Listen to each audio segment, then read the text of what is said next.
Assalamualaikum warahmatullahi wabarakatuh. Alhamdulillahirabbil alamin. Wassalatu wassalamu ala asrafil anbiya'i wal mursalin wa ala alihi washabihi ajmain. Amma ba'du. Yang terhormat Ibu Kepala TK Negeri Pembina Kuala Tungkal, yang terhormat Ibu Ketua IGTKI Kabupaten Tanjung Jabung Barat, yang terhormat Ibu calon guru GP Angkatan 5 Tanjung Jabung Barat yang kami hormati, dan majelis guru yang hadir pada hari ini.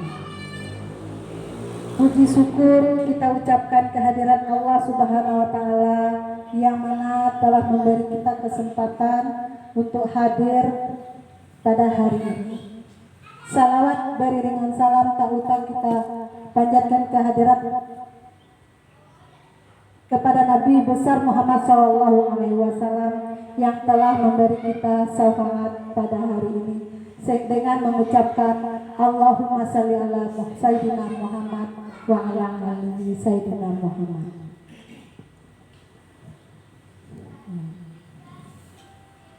Susunan acara diseminasi aksi nyata calon guru penggerak Angkatan 5 Kabupaten Tanjung Jabung Barat kita mulai, yang dihadiri oleh Ibu Kepala TK Negeri Pembina Kuala Tungkal Bu Mislia, Ibu Ketua IGTKI Kabupaten Tanjung Jabung Barat, Ibu Lista Sinaga Guru TK Negeri Pembina, Ibu Dian Rafika Guru TK Negeri Pembina, Linda Pratiwi Guru TK Negeri Pembina, Samaya Guru TK Negeri Pembina, dan Ibu Guru Siti Hasanah Guru TK Negeri Pembina.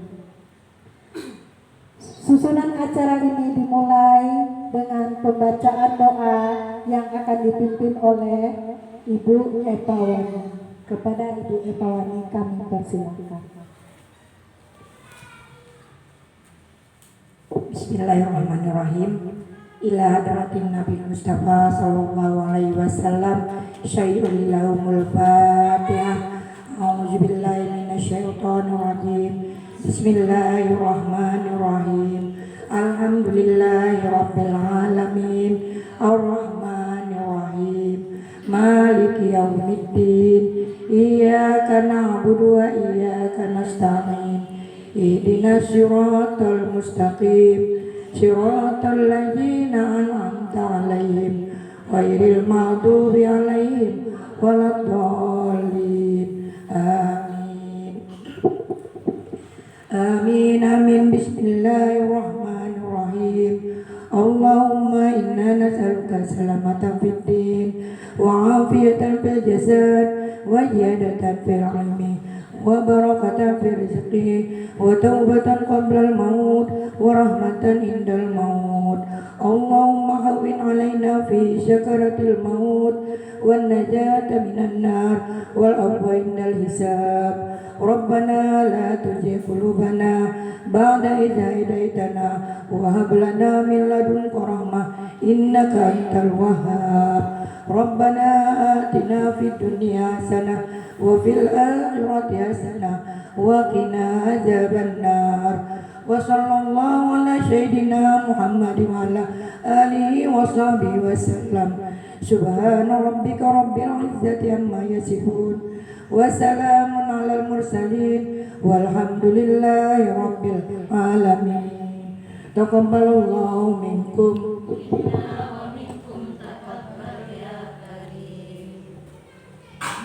Acara selanjutnya kata sambutan dari Ibu Kepala TK Negeri Pembina Kuala Tungkal kepada Ibu Mislia kami persilakan.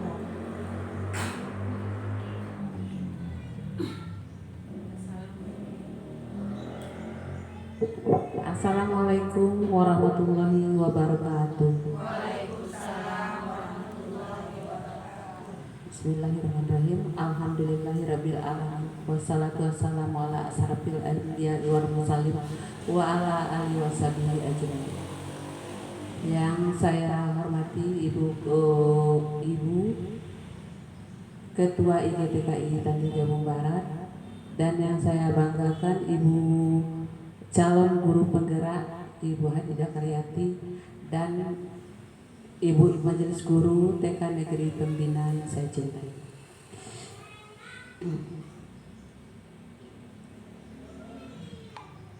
Terlebih dahulu kita panjatkan puji dan syukur kehadirat Allah yang Maha Kuasa, yang mana pada hari ini kita diberi kesempatan, diberi kesehatan untuk berkumpul di TK Negeri Pembina ini dalam aksi nyata modul keempat, modul 1.4 budaya positif yang akan disampaikan oleh Ibu Hadidah Karyati sebagai guru penggerak angkatan yang kelima. Tak lupa lagi salawat dan salam kita panjatkan kepada Nabi besar Muhammad Sallallahu Alaihi Wasallam, yang mana ya atas syafaatnya untuk kita di yaumil akhir dengan mengucapkan Allahumma shalli ala Sayyidina Muhammad wa ala ali Sayyidina Muhammad. Di sini kami selaku Kepala Sekolah TK Negeri Pembina Kuala Tungkal mengucapkan terima kasih kepada Ibu Hadidah Karyati yang telah melaksanakan aksi nyata di TK Negeri Pembina Kuala Tungkal, yaitu aksi nyata 1.4 PGP angkatan kelima. Mudah-mudahan apa yang disampaikan oleh Ibu Hadidah Karyati bisa bermanfaat untuk kita guru-guru TK Negeri Pembina. Dan di sini juga saya selaku Kepala TK Negeri Pembina mengucapkan semoga Ibu Hadidah semangat melaksanakan GPP ini dan sukses hendaknya sampai akhir. Cukup demikian dulu yang saya sampaikan, terlebih dan kurangnya saya ucapkan Assalamualaikum warahmatullahi wabarakatuh.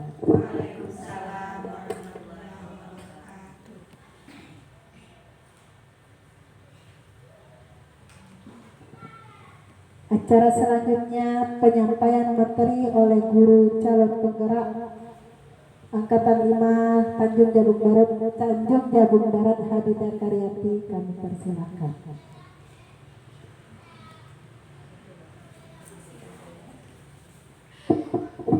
Bismillahirrahmanirrahim. Assalamualaikum warahmatullahi wabarakatuh.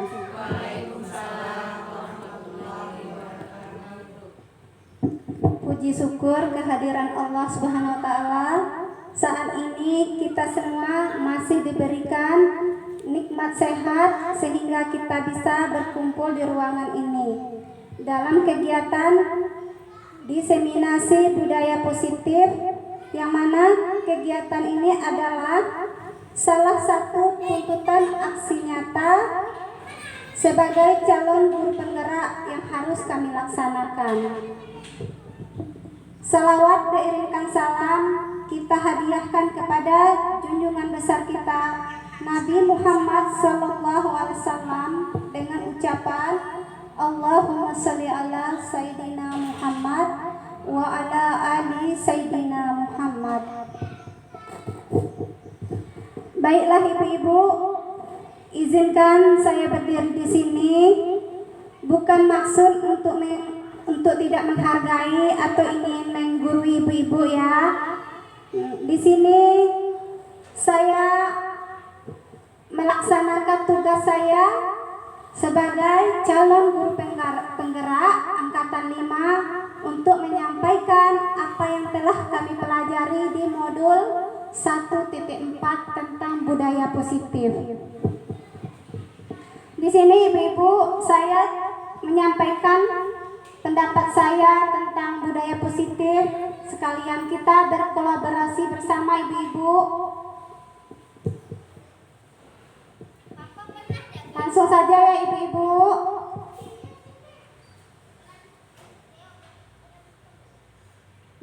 Aksi nyata modul 1.4 budaya positif. Perkenalkan,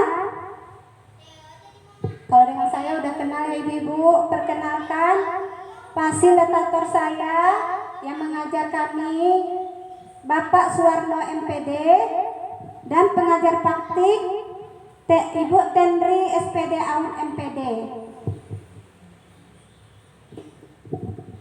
Rancangan tindakan untuk aksi nyata. Latar belakang, murid tidak suka peraturan karena selama ini jika melakukan pelanggaran maka akan mendapat hukuman dan cenderung akan membuat mereka malu. Tujuan aksi nyata, menciptakan murid yang merdeka, disiplin diri yang kuat. Yang kedua, menumbuhkan budaya positif di sekolah dengan meyakini nilai-nilai kebajikan universal.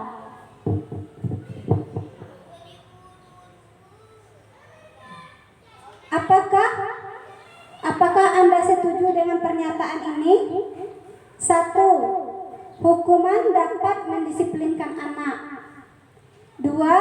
Pemberian hukuman dengan hal positif seperti membaca atau membersihkan halaman sekolah dapat meningkatkan disiplin anak. Ketiga, memberikan penghargaan dapat meningkatkan motivasi belajar anak.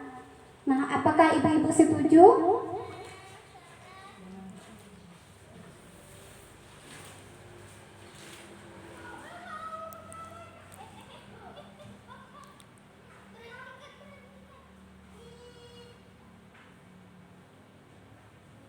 Topik dalam konsep eksplorasi.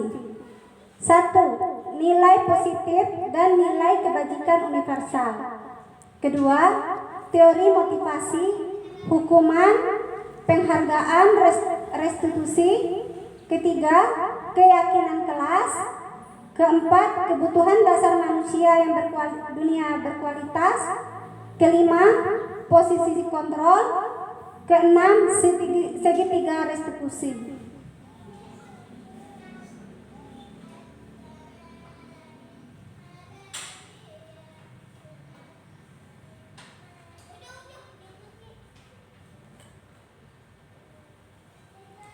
Disiplin positif dan nilai-nilai kebajikan universal.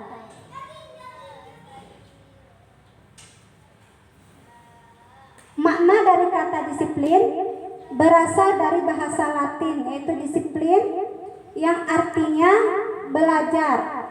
Makna asal dari kata ini berkoordinasi dengan disiplin diri. Dari murid-murid Sokrates dan Plato, disiplin diri membuat orang menggali potensinya menuju sebuah tujuan. Apa yang dia hargai. Namun dalam budaya kita, makna kata disiplin telah berubah menjadi suatu yang dilakukan seseorang pada orang lain untuk mendapatkan kepatuhan. Dengan tidak kenyamanan, bukan dengan apa yang kita hargai atau mencapai suatu tujuan yang mulia. Contohnya ya ibu-ibu, disiplin itu mungkin kalau memang berasal dari hati kita sendiri, tidak pengaruh oleh murid, tidak pengaruh oleh peraturan. Mungkin kita seandainya aja anak-anak harus datang tepat waktu, ya anak-anaknya datang tepat waktu bukan karena hukuman. Kalau kita anak-anak datang tepat waktu, kalau tidak nanti disuruh disuruh mengutin sampah atau apa segala macam, itu berarti bukan dari diri sendiri, bukan dari jiwa atau dari hati kita, melainkan dari paksaan ya ibu-ibu ya.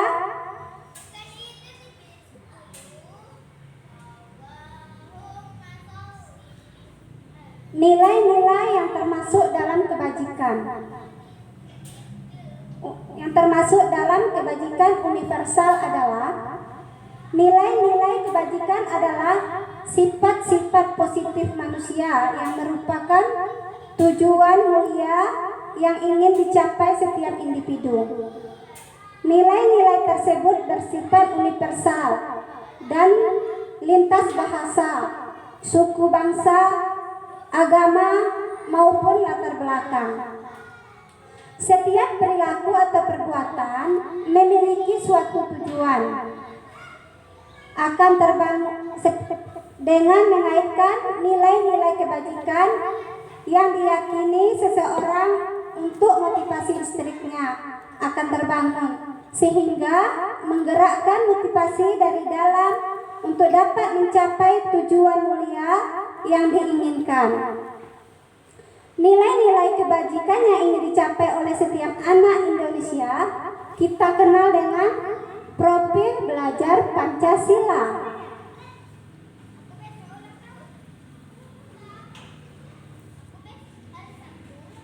Nah, profil belajar Pancasila itu yang pertama, beriman, bertakwa kepada Tuhan Yang Maha Esa dan berakhlak mulia. Yang kedua, mandiri. Yang ketiga, bernalar kritis. Yang keempat, berkenebikaan global. Dan yang kelima, gotong royong. Nah, di sini ibu-ibu yang perlu kita terapkan kepada anak dalam profil pelajar Pancasila itu beriman dan bertakwa kepada Tuhan Yang Maha Esa. Yang sudah kita terapkan ibu-ibu ya, yang setiap hari kita ada pembiasaan pembacaan doa, mengajarkan anak surah-surah pendek, mengajarkan anak sholat dan lain-lainnya. Mandiri, kita juga sudah mengajarkan anak-anak, walaupun anak-anak TK sudah kita ajarkan untuk mandiri. Seperti apa ya? Seperti mungkin memakai sepatu sendiri ya. Ibu guru, kami tidak bisa memasang sepatunya. Ya, kita rayu anak itu, kita bujuk, ayo coba pasang sendiri dengan didampingi oleh ibu guru nak ya. Nah, jadi anak tersebut bisa memasang sepatunya, tidak mengandalkan orang lain. Bernalar kritis, berkenebikaan global, gotong royong. Nah, gotong royong juga sudah kita ajarkan sama anak-anak. Nah, hari Sabtu anak-anak kita bergotong royong membersihkan halaman sekolah kita sama-sama yuk. Nah, anak-anak pun dengan senang mengikuti ajakan seorang guru nak. Kalau kita bergotong royong, halaman sekolah kita bersih, sekolah kita jadi indah, anak-anak juga senang dalam belajarnya. Iya Bu Guru katanya. Jadi gotong royong juga sudah kita terapkan di sekolah kita. Kreatif juga anak-anak kita sudah kreatif. Contohnya saja, kita menggambar di papan tulis. Hari ini pelajaran kita membuat rumah. Nah, ternyata anak Bu Guru membuat pohon di samping rumah. Ada juga mataharinya, ada juga awannya. Nah, berarti anak kita sudah kreatif. Padahal ibu guru cuma membuat rumah, tapi anak bu gurunya menambahi dengan pohon, matahari, awan, mungkin dengan mungkin ada jalannya juga bu guru. Nah, itu namanya kreatif. Makna kontrol dari paparan teori kontrol Dr. William Glasser serta miskonsepsi yang terjadi di kehidupan sehari-hari, serta dapat menjelaskan perubahan paradigma stimulus respon kepada teori kontrol, dan kita juga dapat menjelaskan makna disiplin positif dan mengamati penerapannya di lingkungan serta kita kaitkan dengan teori kontrol. Kita juga diharapkan dapat menjelaskan pentingnya memilih dan menentukan nilai-nilai kebajikan yang akan diyakini dan disepakati oleh seluruh warga sekolah sehingga tercapailah budaya positif.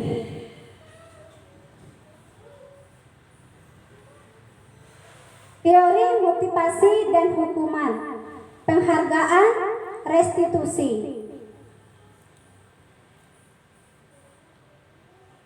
Kita dapat menjelaskan konsep teori motivasi, hukuman, dan penghargaan, dan pendekatan restitusi.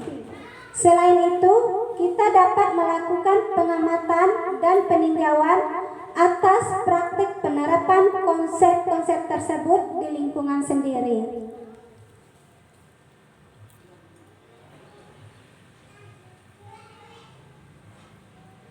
Ada beberapa ciri-ciri restitusi, yaitu 1. Bukan untuk menebus kesalahan, namun untuk belajar dari kesalahan.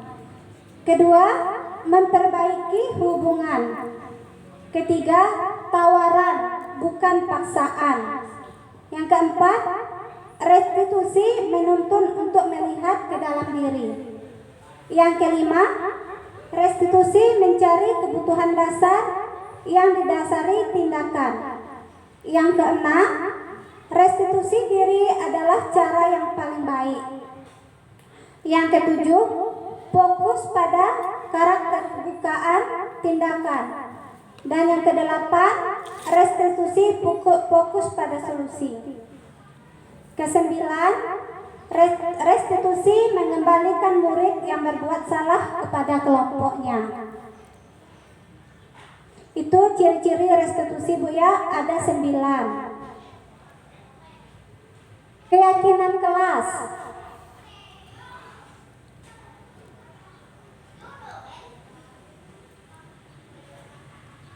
Kita dapat menganalisis pentingnya memiliki keyakinan kelas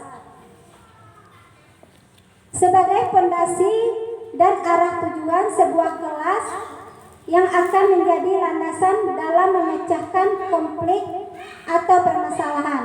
Di dalam sebuah sekolah atau kelas, kita juga dapat menjelaskan proses pembentukan peraturan beralih lagi keyakinan kelas. Keyakinan kelas itu, Bu, beda dengan peraturan kelas, Bu ya. Kalau peraturan kelas kita buat sendiri. Anak-anak, nanti kita harus datang jam sekian. Anak-anak, tidak boleh berkelahi. Kalau keyakinan kelas kita menanya pendapat anak-anak.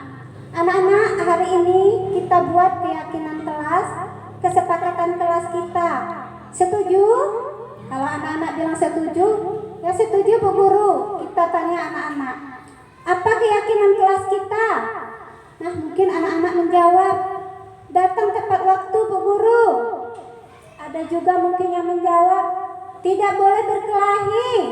Nah, kita tulis, datang tepat waktu, tidak boleh berkelahi. Apalagi, tidak boleh buang sampah sembarangan, dan lain-lain, Bu Guru ya. Nah, itu namanya keyakinan kelas. Di sini ada peraturan, ada keyakinan kelas. Kita lihat peraturan, selalu mengembalikan buku pada tempatnya. Itu di peraturan. Nah, kalau peraturan itu, Guru, anak-anak kalau sudah mengambil buku, kembalikan pada tempatnya ya. Nah, kalau keyakinan kelas, tanggung jawab.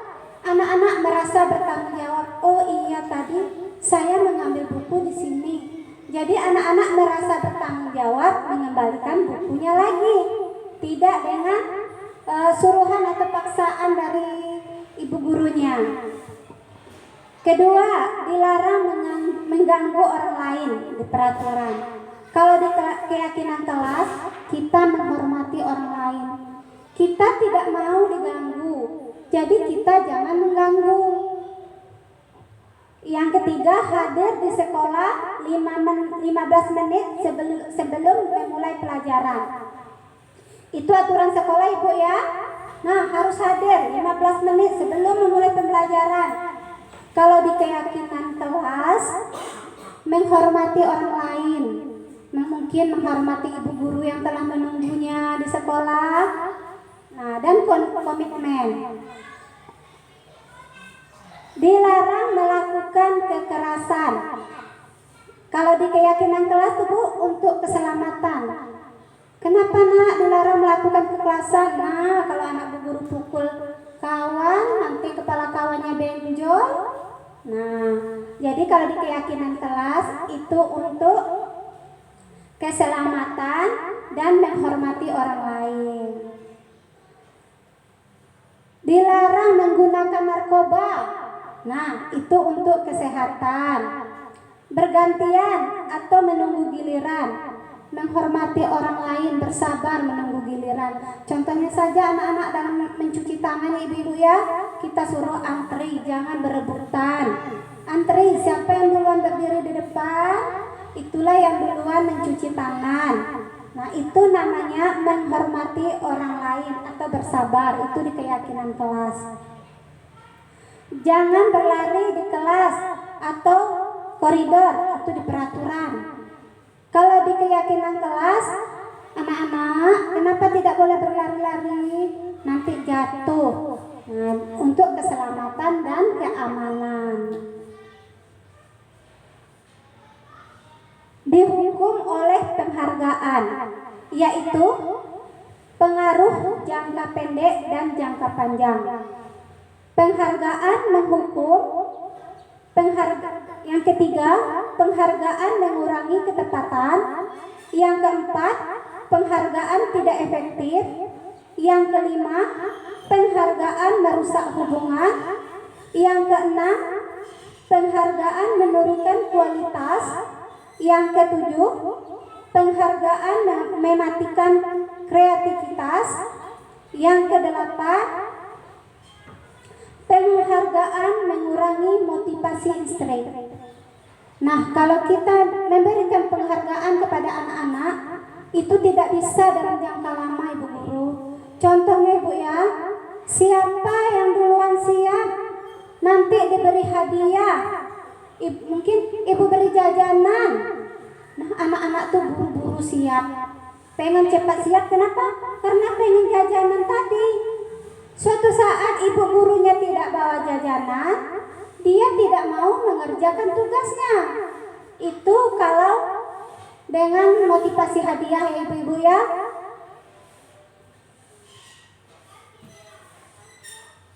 Penghargaan menghukum. Nah, penghargaan kenapa dibilang menghukum? Ya karena itu tadi Bu Guru.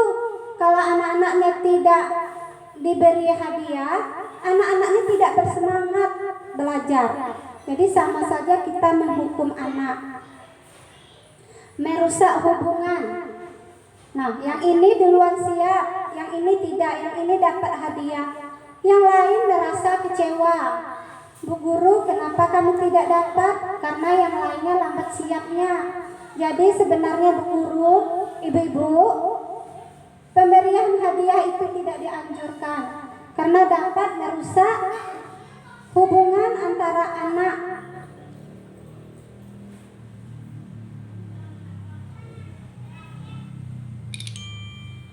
Kebutuhan dasar manusia dan dunia berkualitas. Rasa kasih sayang dan diterima. Penguasaan, kesenangan, dan kebebasan.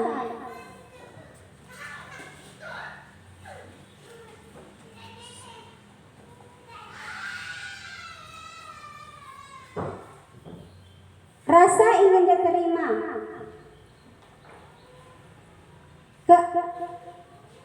Kita akan membahas 4 kebutuhan dasar manusia di dunia berkualitas. Kita dapat menjelaskan kebutuhan dasar yang menjadi motif dari tindakan manusia baik murid maupun guru. Selain itu, kita dapat menganalisis dampak tidak terpenuhinya kebutuhan dasar, pelanggaran peraturan, dan tindakan yang tidak sesuai. Kita dapat mengidentifikasikan peran dan sekolah guru dalam upayanya menciptakan lingkungan belajar dan pemenuhan kebutuhan anak yang beragam. Anak-anak ini, Bu Guru, beragam sifat, beragam kelakuan. Ada mungkin yang cengeng, ada yang suka merajuk, mungkin ada yang emosinya berlebih. Nah, di sini di dalam kebutuhan dasar manusia dan dunia berkualitas ada beberapa bagian, yaitu rasa kasih sayang dan diterima, cinta dan kasih sayang, kebutuhan untuk diterima. Kebutuhan ini dan 3 kebutuhan berikut adalah kebutuhan psikologis. Kebutuhan untuk mencintai dan meliputi kebutuhan akan hubungan dan koneksi sosial. Kebutuhan untuk memberi dan menerima kasih sayang, dan kebutuhan untuk merasa menjadi bagian dari suatu kelompok.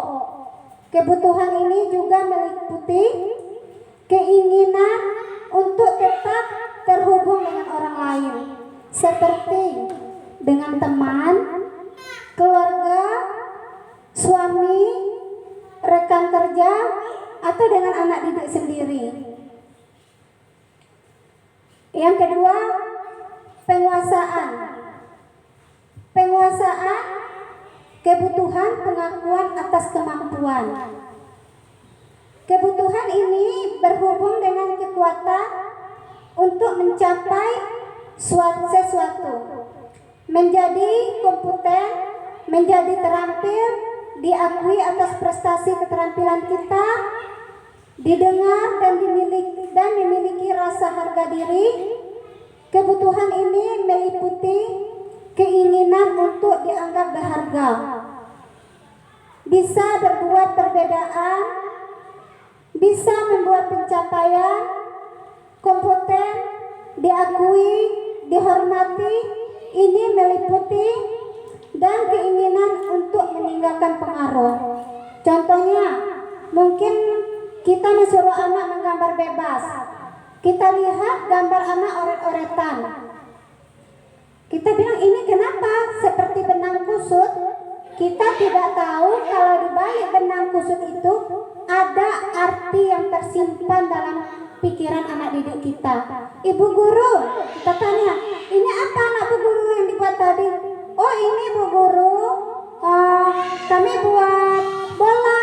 Kok bolanya seperti ini, Nak? Iya, bolanya lagi apa namanya tuh?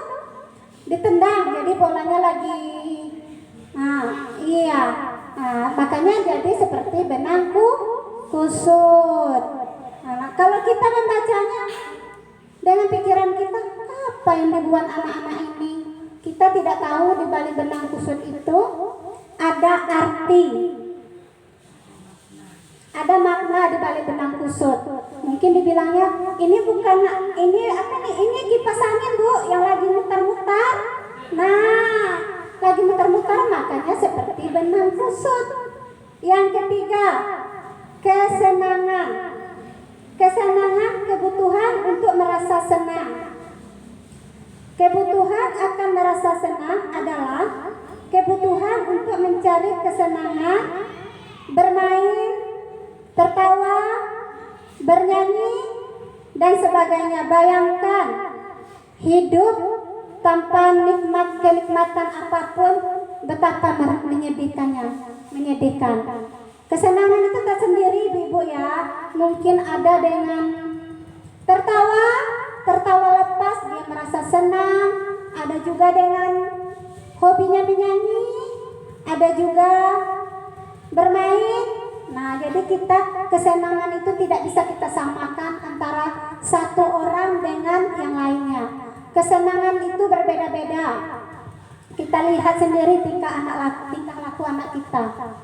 Kita lihat tingkah laku murid-murid kita. Yang ini senangnya menggambar. Yang ini senangnya bercerita. Jadi kesenangan anak itu berbeda-beda. Keempat, kebebasan.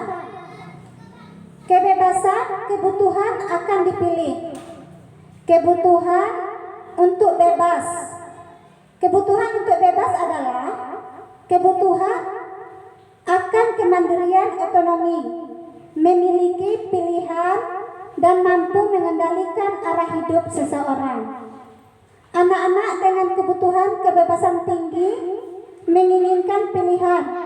Mereka perlu banyak bergerak, suka mencoba-coba, tidak terlalu pengaruh orang lain, dan senang mencoba hal baru dan menarik. Itu kesenangan anak-anak. Kalau kita ajak anak-anak, ayo semuanya berdiri. Sebelum mulai pelajaran, kita gerak-gerakkan badan kita dulu biar semangat. Anak-anak itu suka, anak-anak itu senang. Apalagi kita mulai dengan pelajarannya, kita mulai dengan permainan. Anak-anak itu penuh dengan semangat kalau diajak main. Kalau diajak main, dia senang.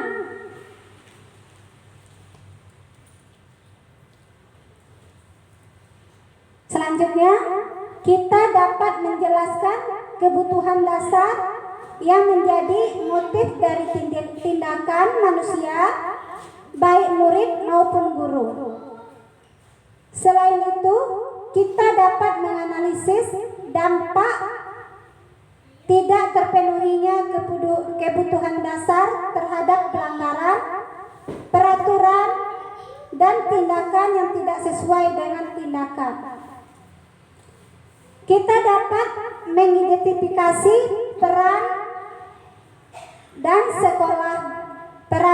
sekolah guru dalam upayanya menciptakan lingkungan belajar dan pemenuhan kebutuhan anak yang beragam.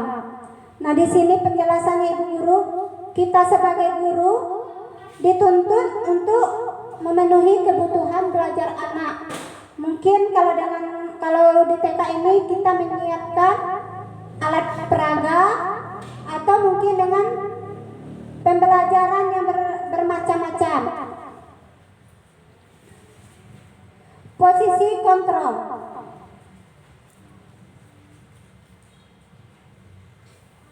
Coba amati pernyataan ini. Pernyataan saya kecewa sekali dengan kamu. Nah, kalau kita sebut itu ke murid kita, saya kecewa sekali dengan kamu. Siapa yang mengatakan? Itu pembuat orang merasa bersalah. Anak-anak tersebut akan merasa bersalah. Kenapa? Karena kita kecewa. Yang kedua, kamu tidak pernah benar melakukannya. Siapa yang mengatakan? Penghukum. Itu kita sebagai penghukum. Kamu tidak pernah benar melakukannya. Anak tersebut akan merasa minder, akan merasa sedih kalau apa yang dibuatnya kita salahkan. Kita anggap itu tidak bagus, kita anggap itu tidak benar. Ayo lakukan demi ibu dan bapak. Ya, siapa yang mengatakan? Itu kita mengatakan sebagai teman. Kita anggap anak murid kita sebagai teman. Ayo anak-anak, coba lakukan warnain ini. Saya tidak bisa, Ibu Guru. Coba Ibu Guru bantu. Nah, pasti bisa. Itu namanya sebagai teman, bukan sebagai penghukum. Apakah kamu mau mendapat stiker bintang ini? Itu pemantau atau pemberi penghargaan, Bu, ya. Yang seperti yang saya ceritakan tadi, anak-anak akan mendapat hadiah. Nah, itu namanya pemantau. Bagaimana kamu bisa menyelesaikan masalah ini? Siapa yang mengatakan? Itu manajer. Kita sebagai manajer, kita menyelesaikan masalah-masalah anak murid kita. Kita tidak mencari mana yang salah, mana yang benar. Yang ini memukul kawannya, jangan kita anggap dia bersalah. Kita bimbing anak tersebut, kita ajak berdiskusi. Kenapa tadi Eca mukul kawan? Kita dengar alasan dia. Mungkin dia mempunyai alasan yang lain. Nah, tapi kita tidak usah menyalahkannya. Itu namanya manajer. Kamu selalu paling terakhir. Siapa yang mengatakan? Itu penghukum.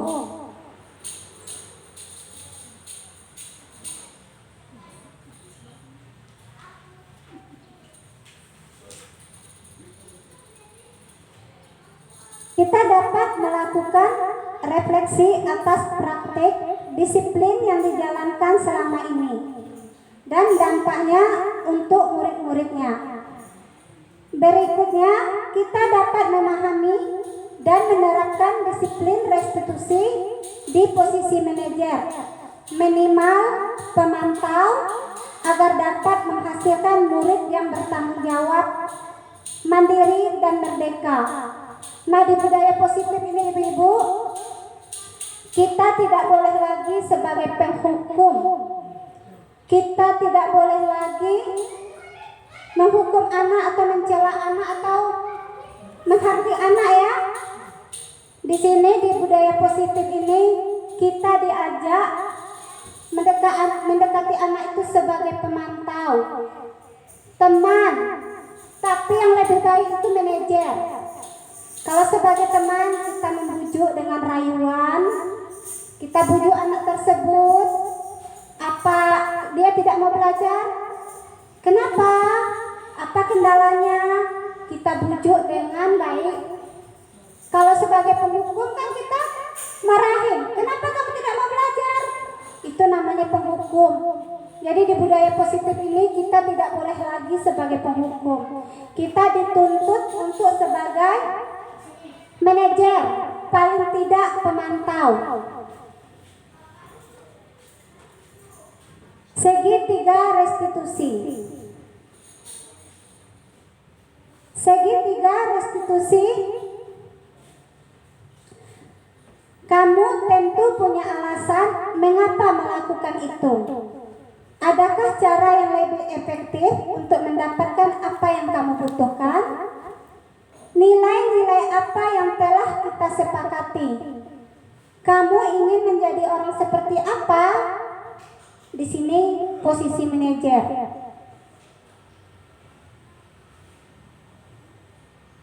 Kamu bukan satu-satunya yang pernah melakukan ini. Setiap orang pasti pernah melakukan kesalahan. Contohnya apa Bu Guru? Contohnya ya ibu-ibu, mungkin hari ini anak-anak ke sekolah tidak pakai seragam sekolah. Kita tidak boleh langsung mengusirnya. Tidak boleh langsung, kenapa kamu tidak pakai baju sekolah? Kita harus bertanya dulu, apa alasannya? Mungkin kemarin dia pulang, bajunya basah kena hujan, jadi bajunya tidak kering, dia memakai baju bebas ke sekolah. Daripada dia tidak sekolah, lebih baik dia memakai baju bebas. Jadi kita tidak boleh langsung memberikan hukuman yang sebelum-sebelumnya ya. Tapi kalau di TK memang kita tidak pernah menghukum anak. Mungkin di kelas-kelas tinggi mungkin ya, yang tidak memakai seragam mungkin disuruh mengutin sampah atau langsung disuruh membersihkan WC. Mungkin kalau TK kan kita tidak pernah menghukum anak. Kita tanya baik-baik apa alasan anak tersebut tidak memakai seragam. Restitusi, sebuah cara menanamkan disiplin positif pada murid.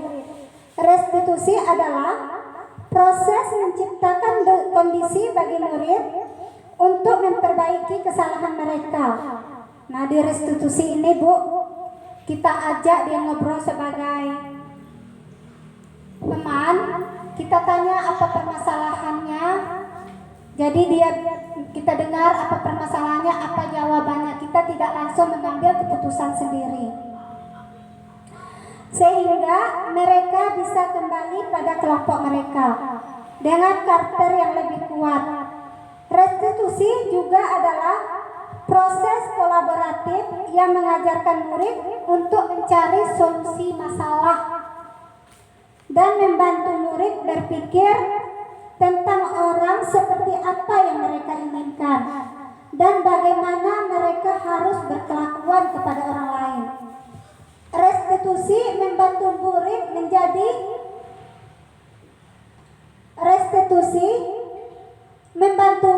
menjadi memperlakukan orang lain lebih baik, memiliki disiplin positif dan memulihkan dirinya sebagai berbuat salah.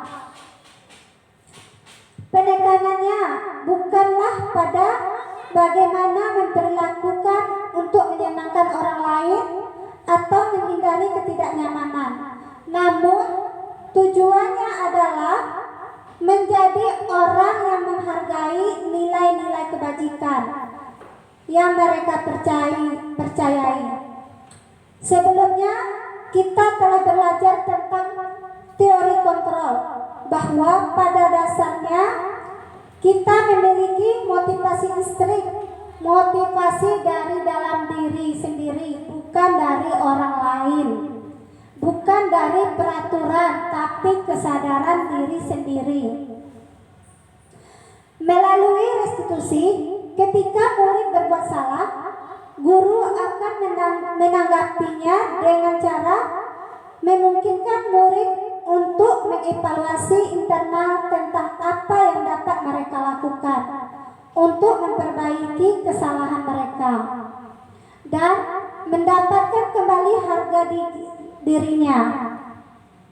Restitusi menguntungkan korban, tapi juga menguntungkan yang berbuat salah. Ini sesuai dengan prinsip kontrol William Glasser tentang solusi menang-menang. Contohnya ibu-ibu, anak kita berkelahi. Anak kita berkelahi, mungkin si A yang salah, si B yang nangis. Tapi kita tidak boleh langsung menghakimi si A. Kita panggil baik-baik. Kenapa tadi berkelahi? Iya, kami ini. Nah, kita tanya lagi si B-nya. Apa tadi masalahnya, Nak? Iya, kami mau main itu. Diambilnya. Jadi kita pahami dulu apa permasalahannya.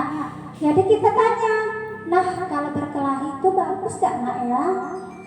Anak tersebut akan menjawab sendiri, tidak bagus Bu Guru.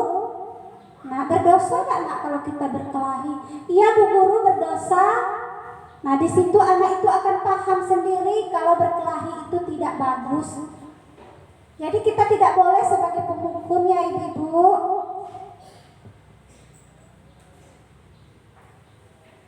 Menstabilkan identitas untuk membuat anak merasa gagal karena berbuat salah menjadi positif terhadap dirinya.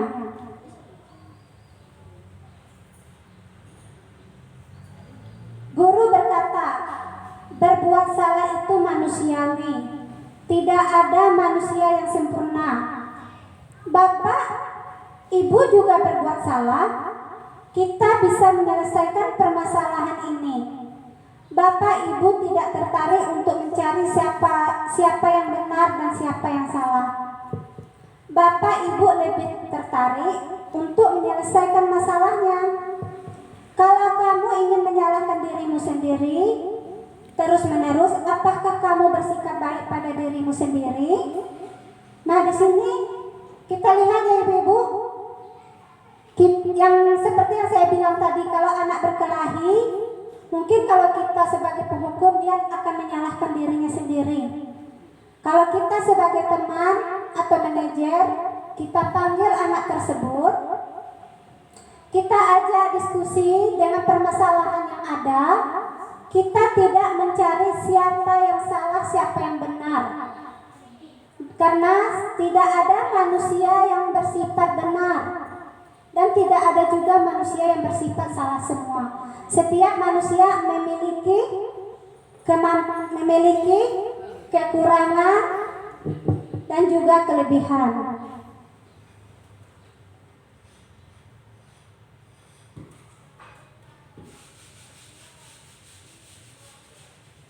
Ketiga, menanyakan keyakinan.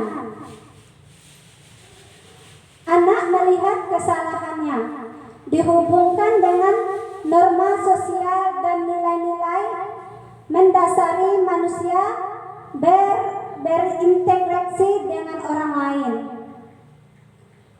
Kita dapat menjelaskan restitusi sebagai salah satu cara menanamkan disiplin positif pada murid, sebagai bagian dari budaya positif di sekolah. Dalam bimbingan, murid disiplin positif agar dapat menjadi murid yang merdeka. Kita juga diharapkan dapat menganalisis dengan sikap reflektif dan kritis dalam penerapan disiplin positif di lingkungan.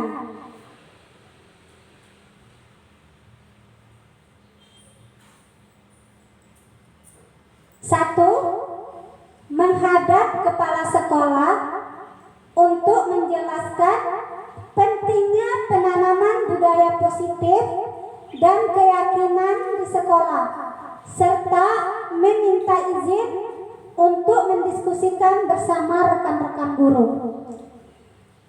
Dua, mengumpulkan rekan-rekan guru untuk melakukan diseminasi pemahaman materi budaya positif dalam kurun keyakinan kelas dan segitiga restitusi.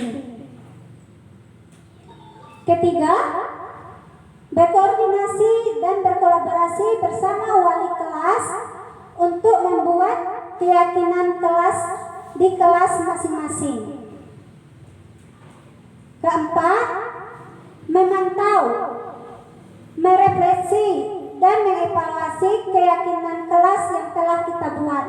Nah, untuk menciptakan budaya positif kita harus kerjasama antara kepala sekolah, guru, murid, dan wali murid.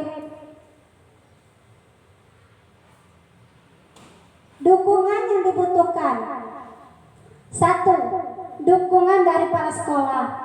Dukungan dari para sekolah sangat kita butuhkan untuk budaya positif. Dukungan guru-guru serta murid agar tindakan yang telah disusun dapat dilakukan secara lancar dan menyeluruh. Jadi budaya positif itu tidak bisa kalau kita bikin sendiri. Harus ada dukungan dari kepala sekolah, guru-guru, dan murid tersebut. Dua, saran dan prasarana untuk menumbuhkan budaya positif di sekolah.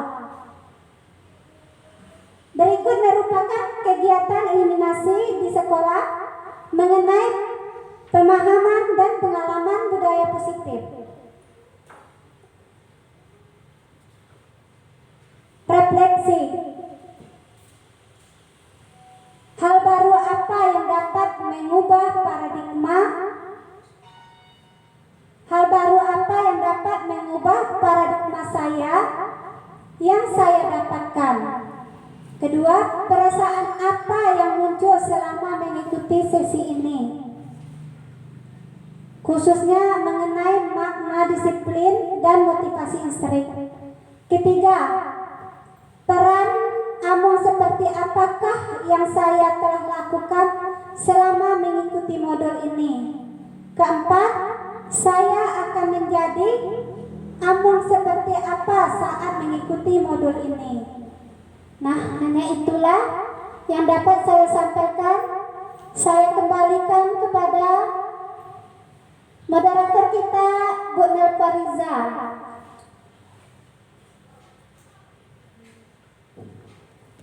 Baiklah, demikianlah materi yang disampaikan oleh calon guru penggerak Angkatan 5 Kabupaten Tanjung Jabung Barat, Hadida Karyati SPDI. Selanjutnya ada tanya jawab dari para majelis guru kepada ibu guru yang ada mau bertanya, kami persilahkan. Nomor 1.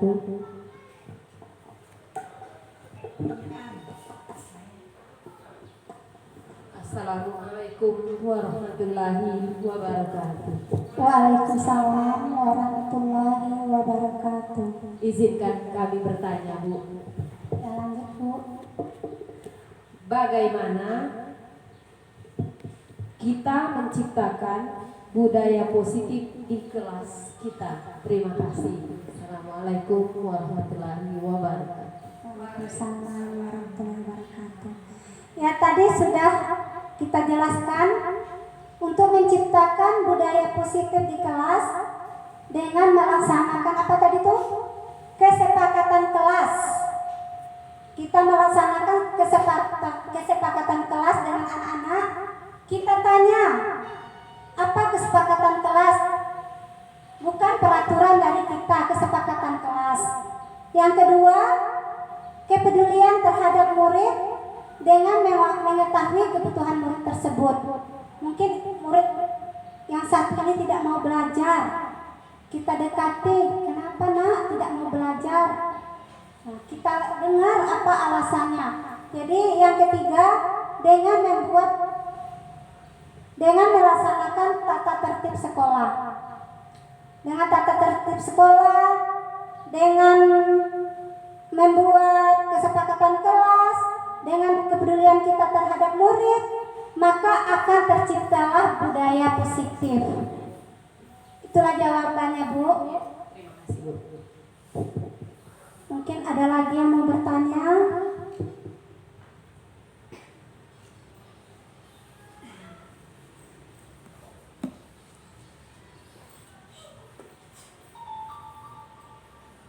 Assalamualaikum warahmatullahi wabarakatuh. Waalaikumsalam warahmatullahi wabarakatuh.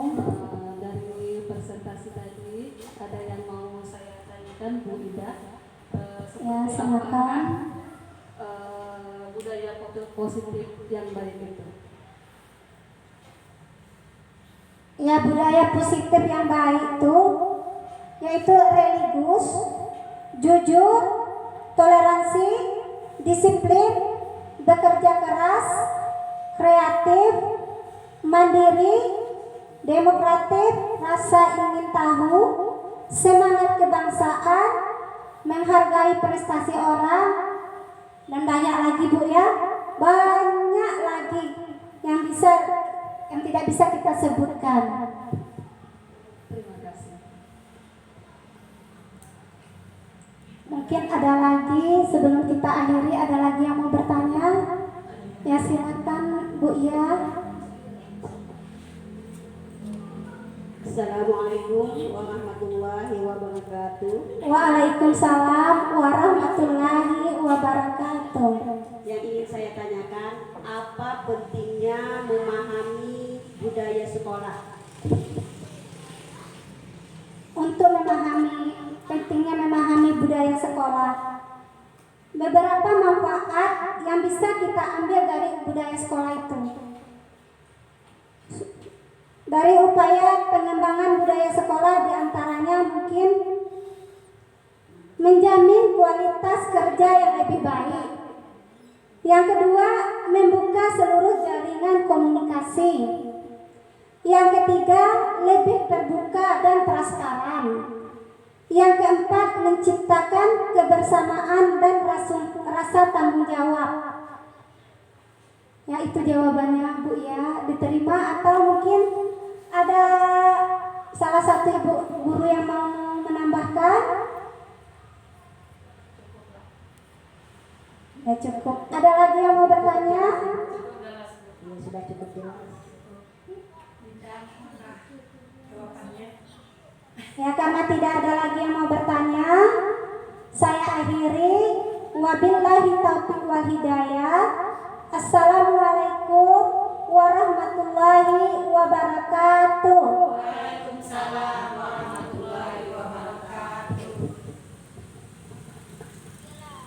Demikianlah acara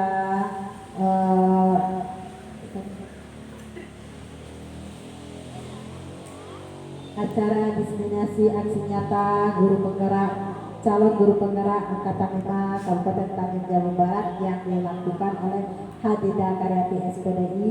Demikian, mudah-mudahan kita mendapat ilmu, mendapat yang bermanfaat bagi kita yang bisa kita lakukan di sekolah kita. Saya sebagai pembawa acara mohon maaf atas segala kekurangan dan kesalahan. Saya akhiri dengan wabillahi taufiq wal hidayah. Wassalamualaikum warahmatullahi wabarakatuh. Waalaikumsalam